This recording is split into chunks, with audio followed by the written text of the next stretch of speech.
Hello दोस्तों, कैसे आप सभी लोग। उम्मीद करते हैं आप सभी अच्छे होंगे। प्लीज़ इस चैनल को ज़रूर सब्सक्राइब कीजिए क्योंकि यहाँ पर आपको काफ़ी ज़्यादा इन्फॉर्मेटिव वीडियोस मिलेगी पूरे फैक्ट के साथ। अगर हम भारत के टॉप के अमीर लोगों की बात करें तो यहाँ पर नाम दो ही आते हैं। एक तो मुकेश अंबानी का आता है और दूसरा आता है गौतम अडानी का। गौतम अडानी तो अभी आपको पता ही होगा कि एशिया के सबसे अमीर आदमी बन चुके हैं।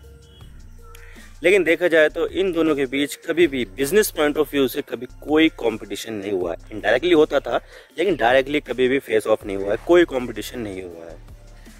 अगर हम टेलीकॉम इंडस्ट्री की बात करें तो रिलायंस जियो का एक छत्र राज चलता है टेलीकॉम इंडस्ट्री में, लेकिन आने वाले समय में ऐसा नहीं हो सकता है। शायद हमें टेलीकॉम इंडस्ट्री में भी कंपटीशन देखने को मिल सकता है और वो कंपटीशन शायद गौतम अडानी दे सकते हैं।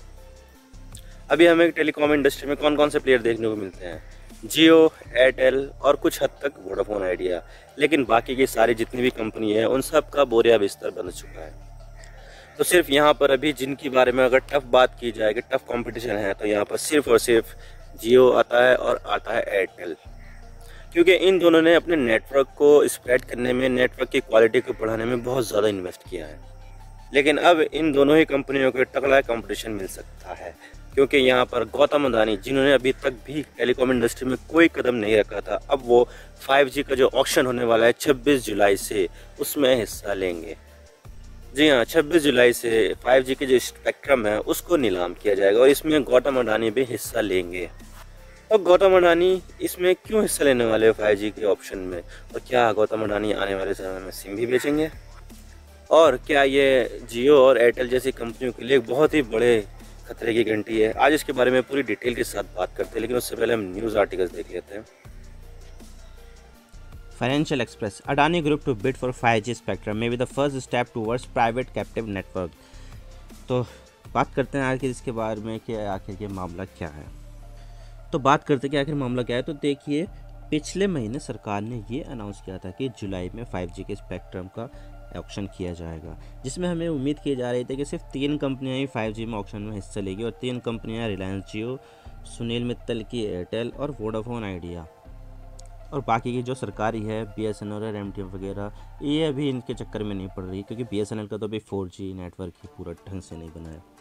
तो अभी हमें ये 3 नाम ही सुनने को मिल रहे थे कि 3 नाम जो होंगे ये ऑक्शन में हिस्सा लेंगे।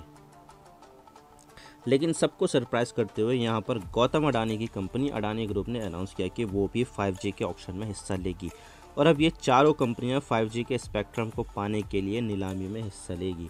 और मतलब ये है कि देश में 2 सबसे अमीर लोगों के बीच पहली टक्कर होगी। आपको मैं बता दूं कि मुकेश अंबानी के रिलायंस इंडस्ट्री अपने टेलीकॉम सेक्टर और पेट्रोकेमिकल की वजह से काफ़ी बड़ा नाम है, और दूसरी तरफ अगर हम अडानी को देखें तो यहाँ पर उन्होंने ट्रांसपोर्टेशन और एनर्जी सेक्टर पर ज़्यादा फोकस किया, जैसे कि अडानी के कई सारे एयरपोर्ट को मैनेज करती है और इसके अलावा वो कई शहरों में बिजली सप्लाई करती है, थर्मल पावर स्टेशन भी चलाती है। लेकिन कभी भी मुकेश अंबानी और गौतम अडानी के बीच फेस ऑफ नहीं हुआ, यानी कि सीधी टक्कर नहीं हुए। इनडायरेक्टली कंपटीशन तो होता था, लेकिन ये पहली बार है जहां पर ये दोनों लोग डायरेक्टली आपस में एक दूसरे के साथ कम्पीट करेंगे। लेकिन सवाल ये आता है कि क्या गौतम अडानी एक टेलीकॉम कंपनी बनाएंगे और सिम बेचेंगे, या गौतम अडानी का प्लान कुछ और ही है? तो देखिए, यहाँ पर गौतम अडानी ने स्टेटमेंट देकर ये बात क्लियर कर दी है कि उनका आगे क्या इरादा है। तो मैं आपको बता दूं कि अभी उन्होंने स्टेटमेंट देकर ये बात क्लियर कर दी है कि उनका टेलीकॉम बिजनेस में उतरने का कोई इरादा नहीं है। उन्होंने स्टेटमेंट में ये भी कहा है कि हम 5G स्पेक्ट्रम के ऑक्शन में हिस्सा तो लेंगे, लेकिन टेलीकॉम कंपनी शुरू नहीं करेंगे, बल्कि हम प्राइवेट नेटवर्क के सॉल्यूशन में काम करेंगे और हमारे जितना भी काम है उन्हें बढ़ा सकेंगे, जैसे कि airport, C port, logistics, power generation, फिर ट्रांसमिशन, डिस्ट्रीब्यूशन और कई मैन्युफैक्चरिंग ऑपरेशन में साइबर सिक्योरिटी को बढ़ाएंगे। यानी ये सब एक ऐसी चीज़ होगी जो पब्लिक के इस्तेमाल की तो नहीं होगी, लेकिन 5G का इस्तेमाल बाकी की दूसरी चीज़ों में किया जाएगा। आजकल तो आप वैसे भी IoT यानी कि इंटरनेट ऑफ थिंग्स के बारे में सुनते ही होंगे, जैसे कि कार वगैरह होती है, ड्राइवरलेस कार, वो भी एक IoT का ही एक एडवांस वर्जन है।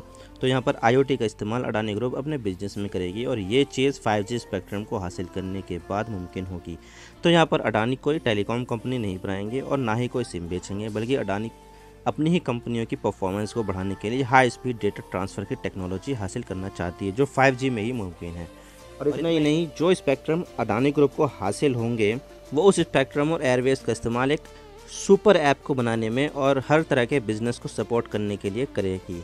तो अडानी ने कहा है कि हम अभी खुद का डिजिटल प्लेटफॉर्म बनाएंगे जिसमें सुपर ऐप, डेटा सेंटर और सेंट्रल सेंटर्स होंगे और इसके लिए उन्हें ultra high speed data streaming की क्षमता एक हाई फ्रीक्वेंसी और लो लेटेंसी वाली 5G की है, जिसमें हम अपने सारे बिजनेस को मैनेज और सेंट्रल कर सकेंगे। तो अभी अडानी ग्रुप ने पूरी तैयारी कर ली है और अडानी ग्रुप अब मुकेश अंबानी के रिलायंस के साथ पहली बार कम्पीट करेगी। अब देखना ये होगा कि जब दोनों आमने सामने ऑक्शन के टेबल पर बैठेंगे तो वहाँ का माहौल कैसा होता है, ये देखने वाली बात होगी। लेकिन अगर बात 5G की करें तो सरकार ने पिछले महीने ही 5G का ऑक्शन ट्राई द्वारा बताए गए एक रिकमेंडेड प्राइस पर अप्रूव किया था। लेकिन ट्राई जो एक सरकारी रेगुलेटरी है जो टेलीकॉम से रिलेटेड चीज़ें कंट्रोल करती है, उसने मोबाइल सर्विस के 5G स्पेक्ट्रम में 39% कीमत को कम करने का सुझाव दिया था, लेकिन अभी तक इसकी कीमत को सरकार ने कम नहीं किया है। स्पेक्ट्रम को इस्तेमाल करने की वैलिडिटी 20 साल की होगी, लेकिन बात आ रही है इसकी कीमत पर। अभी देखा जाए तो इंडिया का जो 5G का जो एयरवेव्स है वो सबसे महंगा है दुनिया भर में। Carrier pointed at that India's 5G airwaves remain most expensive in the world in absolute terms on per megahertz basis. तो आप देख सकते हैं कि यहाँ पर दुनिया का जो सबसे महंगा 5G एयरवेव्स है वो सबसे महंगा इंडिया में ही है। तो इस वजह से जो ट्राई है उसने 39% का जो रेट कट करने का सुझाव दिया था मोबाइल बिजनेस के लिए, वो सरकार को दिया था, लेकिन अभी तक सरकार ने उसको अप्रूव नहीं किया है। टोटल 72,089.85 मेगाहर्ट्ज के स्पेक्ट्रम जिनकी कीमत 4,30,000 करोड़ होगी, उसकी नीलामी 26 जुलाई से शुरू होगी और ये नीलामी कई फ्रीक्वेंसी बैंड में की जाएगी, जिसमें होगा low frequency band, mid frequency band और हाई फ्रीक्वेंसी बैंड शामिल है ये सब। अब देखना ये होगा कि किस कंपनी को कितना स्पेक्ट्रम मिलता है और इस नीलामी में रिलायंस और अडानी की जंग कैसी होगी, ये तो ऑक्शन वाले दिन ही पता लग पाएगा। आप क्या सोचते हैं इसके बारे में हमें कमेंट सेक्शन में ज़रूर बताइएगा। मैं हूँ इमरान सिद्दीकी। आप मेरे इंस्टाग्राम पर भी जुड़ सकते हो। आप सिंपली जाइए इंस्टाग्राम में और सर्च कीजिए I_Imran Siddiqui और आप मुझे फॉलो कर सकते हैं। इसके अलावा आप मुझे ट्विटर पर भी फॉलो कर सकते हैं, यहाँ पर भी सेम ही यूज़र नेम है I_Imran Siddiqui।